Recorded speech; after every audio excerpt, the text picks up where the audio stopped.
Archbishop Christopher Coyne, and you are joining me for Coffee with the Archbishop. And also joining me today is Mr. Matt Collins, the Director of Operations for the Archdiocese of Hartford. And I actually have some cream in my coffee today, which is, thank you, David, for that, for the first time in a while. And Matt, how do you usually take your coffee? Black. So I'm kind of new to the coffee world, if I'm honest. I just started about 2 years ago. Before that, I was a tea guy. Mm-hmm. But after having kids, it's essential now. Director of Operations. I loved that game growing up, Operations. Was it Operations or Operation? But the one where you try to, it was electric, and if you're trying to take like the little plastic bones out without having it ring. I don't even know whether they have that game anymore. I think they do. Okay. You don't have it in your office, though? I don't. Okay, no, I did it for real life. My background's electrical, so. Oh, I thought you were going to say you were a surgeon. No, I just like the buzzing part. Oh, the buzzing part. Did you ever get zapped? Wasn't very good at when that. When you're doing the electrical, just no, let's shut off. It's live stuff. Maybe once. Yeah. Maybe once, yeah. Just a wake-up call. Always make sure the circuits are off. Yeah, I got to make sure they're off. You know? So you came to work here for us a few years ago, and you kind of worked your way up the ladder in terms of like position. Yeah. And you started out basically working with facilities and doing a lot of that. But then we had some retirements and other things, and so now you're the Director of Operations. Yeah, so both campuses of the Cathedral of St. Joseph and St. Thomas Seminary. So your church and your offices. Now, you don't necessarily handle the, do you handle like the building stuff? In other words, like repairs and stuff like that, or is that Chris Kelly?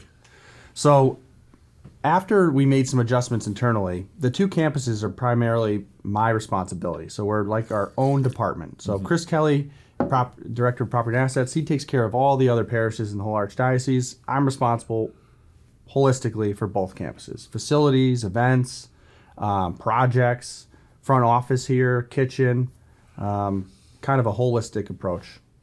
Yeah, when I first got here, we had a private company that we had contracted to take care of both the cathedral property, which means like repairs, cleaning, security, all that stuff, and then the same here.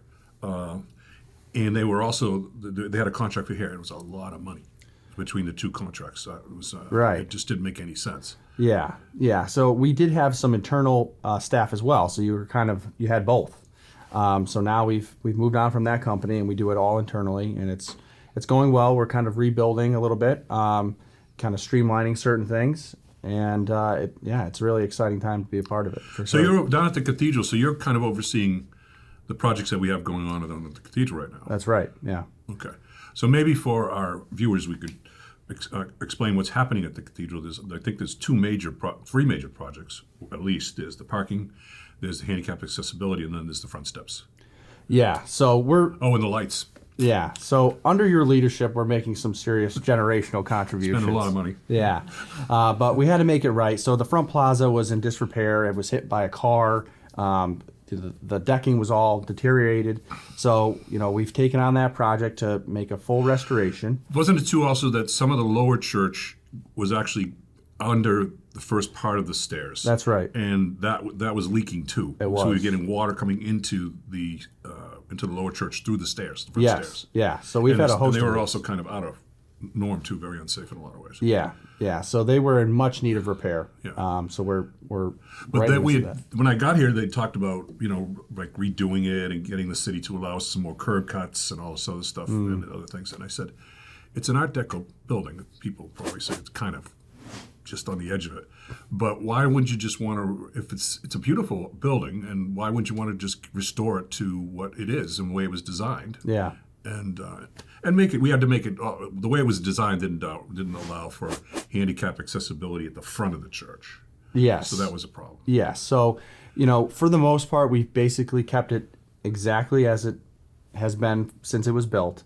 There was a ramp there that wasn't compliant.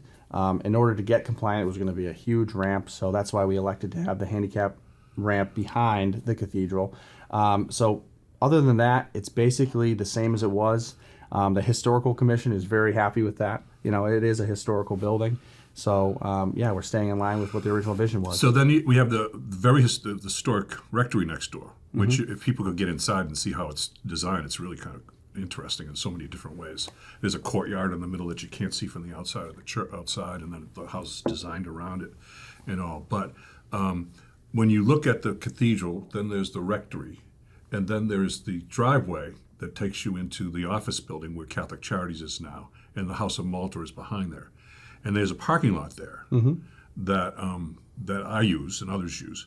But to get into the church from there, you had to go downstairs, across, upstairs, and then in. And so there was no handicap accessibility from there. That's right. So what we decided to do was just basically build a ramp straight across. That's so right. There's no more going down, across, and up. It's just the ramp's going to go right across. So that whole section's pretty much going to become handicap parking. Yeah. So, parking's always been a challenge, in the city generally. For us, handicap accessibility was always in the back where the elevator lobby is. So we were limited to that space. So now, with both entrances, people have more flexibility to park in both lots, and we can receive them in both of those entrances. And I think that'll help with our confirmations and all of our larger events from accessibility and just being able to get in and out.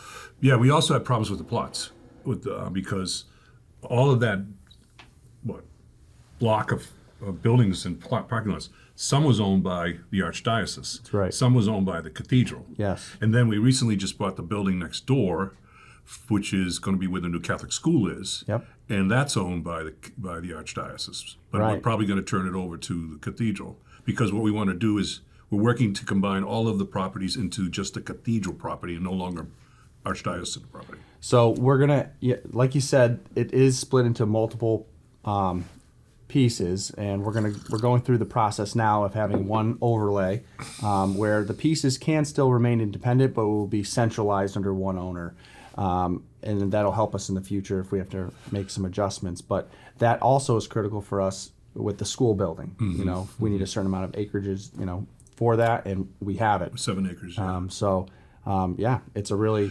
And good thing. then we could, it wouldn't make any sense, but you could kind of go shopping mall parking on it, and we could kind of remove all of the little dirt barriers or all that, and just kind of move it and clean it and da-da-da, so you could have this huge parking lot.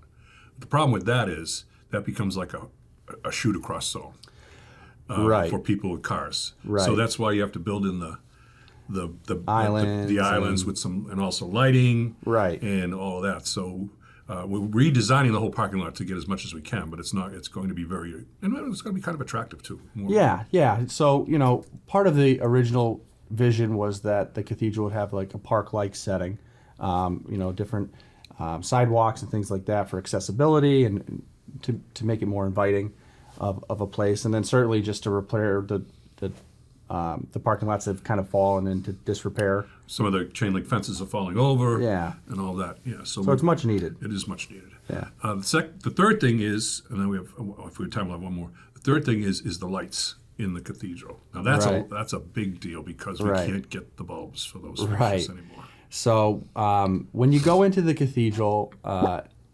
generally it's a little dim. So the lights are old and they're not performing as they used to. We also have used every spare part that we have. So after those lights fail, there's no replacements. So we have taken steps to look at what our options are for replacing the lights and kind of bringing it up to speed for where we are, in this century. And you could create scenes. There's all sorts of technology that can really lend itself to our liturgies and really bring us up to speed. Yeah, when the sun's out and it's not cloudy, there's plenty of light. Yeah, because of those beautiful windows. Stained glass windows. But right. when it's cloudy or you're at night, it's really dim. It's inside really the church. dim. It's Yeah. really, So by the AMBO, it's supposed to be around 30-foot candles. It was around 12. Pretty dim. Yeah, that's the lectern for people. Yeah. And the last thing is, one of the projects you finished was the live streaming television screens in the cathedral, which are just amazing. Yeah. And how beautiful it is. Yeah. So the back 50% of the church, it's a long church. It's almost a football field long, Yeah. if not more. Yeah, it's very long. And if you were sitting in the back 50% of the church where the break is, you couldn't see what's going on up front. And if you were on the side altars, you couldn't see what was up front. That's right. So, for the Chrism Mass, we had a lot of people there, and I was actually in the back, and it was awesome to be able to see it from the screens. I think they came out beautifully. The picture is They beautiful. retract, And they retract. and so we're not using them. They're not just there. They stow. Yeah. And I think that, I'm proud of that project because, sometimes, there was some skepticism about putting screens in churches, but I think that it looks like it was always there. Yeah, and the last thing is just to kind of finish up. The other thing we had to do was we had to update all of the technology inside because Right. if what we had before, the live streaming, if you then brought it to the TV screens without updating, it would have been like a 4 or 5 second delay between what was actually going on in front and what was Right. actually showing up on the screens. Right. That we couldn't have that. So we had to update everything. Right. So now it's what they're seeing is live. It's what's happening is right Exactly there on as the it's screen. happening. Yes. Yeah. And I think it really does help people encounter what's happening Yeah. at the liturgies. It's really a Last beautiful thing. last Saturday we had a confirmation for over 200 young people, and the Yeah. church was packed. Yeah. But I didn't feel bad for the people at the back or on the sides because they could see what was going on. Right. Well, I'm getting the signal that we're kind of drawing to a close in our meeting, so I wanted to just say thank you for joining me, and you have a lot of interesting things to do. Oh, plus he has to take care of me too. He goes over to my house every once in a while. It takes when I He's easy. No, thanks for saying that. Yeah. Okay. You've been watching Coffee with the Archbishop. I'm Archbishop Christopher Coyne. God bless.